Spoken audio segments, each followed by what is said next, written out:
How to fix Ogre Chambers 2222 is crashing on Steam. So first you want to go to your library and right click on the game and open up the properties. In the general tab, you want to add -dx11 to the launch options and then go to installed files and click on verify the integrity of game files.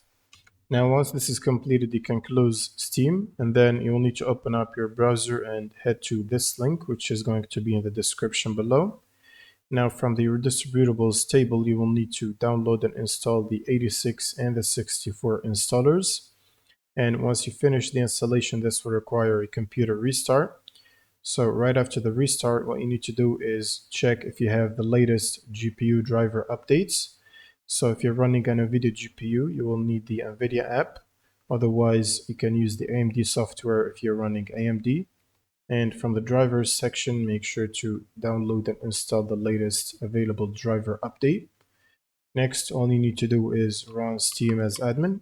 So right click on Steam and run it as admin. And then just launch the game from the Steam library. And this should fix the crash problem. Thanks for watching and subscribe.